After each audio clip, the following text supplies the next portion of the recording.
मुझे विधायक के रूप में कहीं बैठने के लिए जगह नहीं दी गई थी। मुझे किस चेयर पर बैठना मैं ये पूछना चाह रहा था और मुझे क्यों मुझे बर्खास्त किया गया उस बारे में मैं मेरा वक्तव्य देना चाह रहा था। और उसके अंदर मैं कहना चाह रहा था, मेरी बात मैं 2 मिनट में 5 मिनट में खत्म करना चाह रहा हूँ। अध्यक्ष जी ने मुझे बोलने की इजाजत नहीं दी। इसके बीच में धारीवाल जी ने बोलना शुरू किया। मैं धारीवाल जी को कहा, साहब मैं बोलना चाह रहा हूँ। मुझे सदन से बर्खास्त किया गया है और महिलाओं के इश्यू पर बर्खास्त किया गया। मेरे क्षेत्र की एक लड़की बच्ची 20 साल की प्रियंका का 2 दिन पहले गला रेत कर हत्या कर दी गई। दूल्हे और दुल्हन को गोली मार दी गई। मेरे क्षेत्र में हमारे रोज दुष्कर्म के कीर्तिमान स्थापित हो रहे हैं। मैं इस घटना से आहत था। मैं इस घटना से आहत था। मैं इसके ऊपर बोलना चाह रहा था। मेरे ऊपर चार्ज लगाए गए कि मैं बीजेपी से मिला हुआ हूँ। मेरे ऊपर चार्ज मुझे कहा गया कि मैं माफी मांगू। मैं पूछना चाह रहा था, मैं किस सब्जेक्ट की माफी मांगू? मैंने कौन सी गलती की है? मेरी गलती क्या है? मैं किस चीज की माफी मांगू? मैंने 2008 में आपको 6 एमएलए लाके दिए। 2018 में मैंने आपको फिर आपकी लंगड़ी सरकार को मैंने मजबूती दी। आपकी सरकार के संकट में मैंने आपका साथ दिया। राज्यसभा के मेंबरों में मैंने आपके हर बार हम आपके पैनल से जीत के नहीं आए थे। हमने आपको राज्यसभा में 1 नहीं 2 बार नहीं 6 बार वोट दिया है। हमने पिछले कार्यकाल में इनको वोट दिया, इस कार्यकाल में वोट दिया और उसके बाद आज वो मेरे ऊपर चार्ज लगा रहे हैं कि मैं बीजेपी से मिला हुआ हूँ। मैं बताना चाह रहा हूँ इन सारे लोगों को किस तरीके से कांग्रेस के नेताओं के ऊपर फिल्में बन रही हैं। मेरे पास वो डायरी थी, वो डायरी मेरी छीन ली गई। मेरे साथ इन्होंने सारे के सारे 25-50 लोगों ने एक साथ मेरे ऊपर हमला कर दिया। मेरे गुस्से मारे, धक्का मारा, लात मार के मुझे नीचे पटक दिया और फिर मुझे मार्शलों ने नहीं, मुझे कांग्रेस के लोगों ने, कांग्रेस के मंत्रियों ने मुझे घसीट के बाहर निकाला। मार्शल तो आए ही नहीं थे तब तक। और उसके बाद मैं तो सिर्फ यही बात कहना चाह रहा था, हमने अशोक गहलोत जी का चेहरा देख के इनको समर्थन किया था। इन्होंने इनकी रिक्वेस्ट पर इनके शामिल हुए थे। गहलोत साहब वो डायरी का आधा पार्ट आपके विधानसभा में गुंडागर्दी करके मेरे से छीन लिया और आधा पार्ट मेरे पास अभी और है। इस पार्ट के अंदर आपके सारे काले कारनामे जो लोगों ने आपने विधायकों को खरीदा, किस किस एमएलए को राज्यसभा में आपने निर्दलीयों को क्या क्या दिया, किस किस को प्रलोभन दिया, क्रिकेट के चुनाव में आपने क्या क्या काले कारनामे किए पैसे दे दे के, वो सारी चीजें अभी खुलासा मैं आगे भी करूंगा। मेरी डायरी इनसे मेरे से अमीन खान ने, रफीक ने, कितने दिन के लिए निकाला?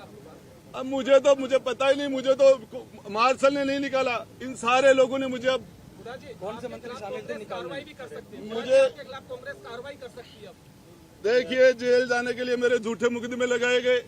मैंने तो एक महिला की 2 बेटियों की शादी थी, मेरी जेब से 3,84,000 रुपए मैंने देके उसकी बच्चे की शादी कराई और ये मुझे मेरे मुकदमा लगाया मेरे अपहरण का। मैं इनका मंत्री था तो मुझे गिरफ्तार कर लेते, अभी भी मुझे गिरफ्तार करते हैं तो मैं इनका वेलकम करता हूँ। इनकी मां ने दूध पिलाया है तो ये मुझे गिरफ्तार करे। राजस्थान की जनता, राजस्थान की सड़कों पर इनका निकलना मुश्किल हो जाएगा 2023 के दिसंबर में। बुरा जी, इतना सब कुछ आपके साथ हुआ तो आप लाल डायरी के जो तथ्य हैं वो आप छुपा क्यों रहे हैं? आप देखिए, इंतजार कर रहे हैं? मैं मेरी डायरी में टेबल करना चाह रहा था। मैं टेबल करना चाह रहा था अध्यक्ष के सामने, मुझे टेबल नहीं करने दी गई डायरी। तो आप आज मीडिया के सामने टेबल कर सकते हैं उसको? देखिए, मैं मीडिया के सामने क्या टेबल करूंगा? मैं पूछना चाहता था इस डायरी पर यदि जांच करवा दे तो मैं डायरी उनको देके और टेबल कर रहा था। मैं तो डायरी को मेरे से छीनी क्यों गई वो डायरी?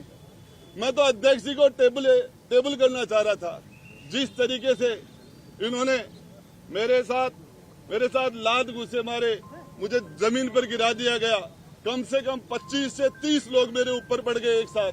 मुझे नजर ही नहीं आ रहा था, मेरा दम घुट गया था इन लोगों ने। ये भी छीन लेंगे आपसे फिर? मेरे से छीन लेंगे तो मैं लड़ूंगा, जनता के बीच में जाऊंगा। आप मीडिया चौथा स्तंभ है लोकतंत्र का नहीं तो मीडिया को दिखाइए ना, आप क्या है इसके अंदर डायरी के अंदर? देखिए क्या है देखिए वो उनसे पूछो, तो बताइए। वो डायरी उन्होंने मेरे से क्यों छीन ली? वो डायरी छीनना नैतिक था क्या? इसमें क्या है वो बता दीजिए। वो मैं बता दूंगा, अभी क्या टाइम क्या है? बहुत कौन- बड़ा है, कौन से नाम जनता है? में जाऊंगा, कौन कौन से आपके नाम पास आऊंगा। कौन कौन से नाम है इसमें? कौन कौन से? एक दो नाम है, आप बताना चाहेंगे? एक तो नाम बताना चाहिए, अरे बड़े नाम। अशोक जी गहलोत के थ्रू है, अशोक जी गहलोत है, और कौन है? फाइनेंस वो है, होम वो है, सीएम वो है, सारा सिस्टम उनके पास है। बाकी क्या है? बाकी तो ये सारे लिखी किसने थी? धर्मेंद्र राठौर। धर्मेंद्र जी राठौड़ ने लिखी है, पता है सबको। 9वीं मंजिल पे मुझे बली का बकरा जाके बोले गुड्डा तू ये डायरी नहीं लाएगा तो ये कर देंगे, वो कर देंगे, ये हो जाएगा। मैं बताना चाह रहा हूँ, मैं राजस्थान की, मैं राव शेखा का वंशज हूँ। हमारी 3 पीढ़ियां एक साथ कट गई थी रड़ावता में महिला के सम्मान के लिए। मैं कोई भी कुर्बानी देने के लिए तैयार हूँ, कोई भी। हमारी माता बहनों ने मुझे यहाँ चुनकर भेजा है, या बढ़वागिरी करने के लिए नहीं भेजा। मुझे भेजा तो यहाँ महिलाओं के साथ, उसकी अस्मत के साथ सौदा करने के लिए नहीं भेजा। मैं मीडिया के द्वारा मांग करता हूँ कि कांग्रेस के मंत्रियों का डीएनए कराओ, राजेंद्र गुड्डा का डीएनए टेस्ट करा लो, नार्को टेस्ट करवा लो। नार्को टेस्ट में पता चल जाएगा तो दुष्कर्म करने वाले लोगों में इनमें कोई फर्क नहीं है। इनके पास सत्ता है, इसलिए वो दुष्कर्म कर जाते हैं, दूसरे लोग पकड़े जाते हैं।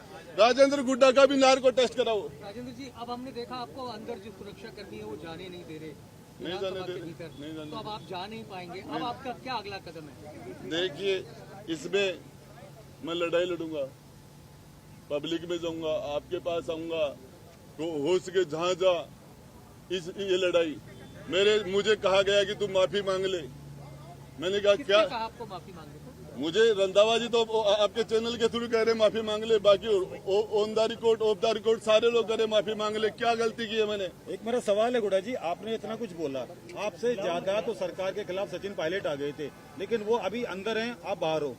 देखिए, मैं उसे कुछ नहीं बोलना चाहता। राजेंद्र गुड्डा अपनी लड़ाई खुद लड़ेगा, और इस लड़ाई के अंदर मैं आपको मीडिया को विश्वास दिलाना चाहता हूं कि किसी भी कीमत में बैक नहीं होऊंगा। चाहे जेल में डाल दे, चाहे गोली मरवा दे, चाहे हत्या करवा दे, जब तक मेरा दिल धड़केगा, जब तक इस बदन में सांस रहेगा, तब तक राजस्थान की बहन बेटियों के लिए एक भाई के रूप में, एक गार्जियन के रूप में उनके लिए बोलता रहूंगा, लड़ता रहूंगा। राजेंद्र जी, 2 बात है। एक तो जो 5 विधायक है, जोगेंद्र रवाना, वाजिब अली, दीपचंद खेरिया, लाखन मीणा, ये आपके साथ के थे। मुझे पता ही नहीं चला। मुझे तो 20, 30, 40 लोगों ने दाब लिया, 5 का 15 का पता ही नहीं था। मुझे तो नजर ही नहीं आया, मेरे तो ऊपर बैठ गए। कोई मेरे पर जूते मार रहा था, कोई मुझे गुस्से मार रहा था। मुझे दबा लिया था, और विधानसभा का मोबाइल है वो तो यूट्यूब वो भी बंद कर दिया गया था। जिस टाइम वो मेरे साथ मारपीट कर रहे थे। मंत्रियों ने आपके लात घोसे मारे, कौन से मंत्री थे जिन्होंने लात मारी? कौन से मंत्री? धारीवाल ने लात मारा मुझे। अच्छा, वो तो मैं बुजुर्ग हैं आपसे, तो आपसे अरे लात मारने में बुजुर्ग नहीं मार सकता क्या? लात नहीं नीचे पटक लिया था क्या आपने? नीचे जमीन पर पटक लिया था। अच्छा, ये भगवान सिंह बाबा कह रहे हैं अब आपको बीएसपी से टिकट नहीं देंगे। मुझे मेरे पास बीएसपी को 2013 में 11 से वोट आए थे मेरे भाई। राजेंद्र गुड्डा किस फेस पर वोट पड़ते हैं? कहाँ है बीएसपी? राजेंद्र गुड्डा मेरे पास दूसरी भी है, और वो पार्ट तो टेलर था। अंदर जो है वो जो मेरे से छीना गया वो तो फिल्म का टेलर है, फिल्म तो बाकी है भी। ये लाल डायरी सामने आती है तो क्या होगा? लाल डायरी सामने आती है, लाल डायरी से क्यों डर रहे थे? उन्होंने मेरे से क्यों छूना? क्यों मुझे नीचे पटका? क्यों मेरे से छीन के ले गए हो? ये सामने आती है तो क्या होगा? अब आगे क्या होगा अगर ये सामने ले आओगे आप मीडिया के सामने? डायरी के अंदर की 2 बात बता 2 दीजिए। बात तो बता दो। मैं तो पूरी डायरी टेबल कर रहा था, पूरी डायरी टेबल कर रहा था। सामने बता दीजिए 2 आप बात। मीडिया के सामने एक दो उसमें जो मुद्दे हैं लाल किस डायरी चीज के का अंदर वो लेन बता देन, दीजिए। किसने किसको पैसा दिया? सारा का सारा आर्थिक लेन देन तो 2 नंबर में हुआ। 2 नंबर में धर्मेंद्र राठौड़ के द्वारा मुख्यमंत्री जी के नाम लिखे हुए हैं, उसके अंदर वैभव गहलोत के नाम लिखे गए हैं। और क्रिकेट के चुनाव के अंदर किसको पैसे कैसे दिए, राज्यसभा में कैसे दिए, सरकार के संकट में किस किस एमएलए को कितने कितने पैसे दिए, किसके द्वारा दे पैसे, आया कहाँ, पैसा गया कहाँ, सब कुछ था उसमें। तो इसमें ये सामने आएगी तो क्या फर्क पड़ेगा सरकार को? नाम तो बता दीजिए, डायरी में जिनके एक नाम दो है, नाम बता अभी दीजिए। मेरे पास पार्ट है, बता रहा हूँ ना नाम। नहीं, जिनको पैसे मिले पैसे मिले उनके नाम। क्या अब मैं निर्दलीय बता जो दूंगा। विधायक थे उनको भी देखिए कितने मिले, किसकी सैलरी? मैं टेबल करना चाह रहा था, उसको टेबल ये करना लेन देन चाह कितने का होगा? डायरी में कितने का लेन देन होगा आपको एक अंदाजन? रहा। कोई लाख 2 लाख 10-20 लाख का नहीं था, 2-5 करोड़ का नहीं था, उसके अंदर 100-200 500 करोड़ का लेन देन दूसरा मेरे पास हो रहा है। जी बताइए, लाल डायरी आपको मिली किसे, किसने कहा था आपको लाल डायरी लानी, किस वजह से कहा? हमारे विधायक दल की मीटिंग चल रही थी, मुख्यमंत्री जी ने मुझे कहा गुड्डा मेरी जिंदगी का सवाल है, किसी भी कीमत पर ये डायरी निकाल के ला, किसी भी कॉस्ट पे निकाल ला। और मैं गया, मेरे साथ 2 लोग और भी थे, वो मना कर देंगे। अभी आप सबको पता है रामलाल जी भी थे, वहाँ लाठी चार्ज भी हुआ, वहाँ वो धीरज गुजर भी था, लाठी में धीरज गुजर। किससे आई, किस जगह था? ये धर्मेंद्र राठौड़ के सिविल लाइन्स में उसका जो सोमदत्त अपार्टमेंट के अंदर 9वीं मंजिल और 8वीं मंजिल पर हमने गेट तोड़े थे, हमने जालियां काटी थी, उसके बाद डायरी को निकाला। कहाँ ये रखी कब थी की डायरी? घटना है भाई साहब? उनकी आवाज पर उनकी आवाज पर था लॉकर में गेट। थी, अलमारी में थी? अरे इनकम टैक्स वालों ने, ईडी वालों ने सीज कर लिया था, उसके बीच में से निकाली थी हमने। सीजर तोड़ा आपने? सीजर तोड़ा था।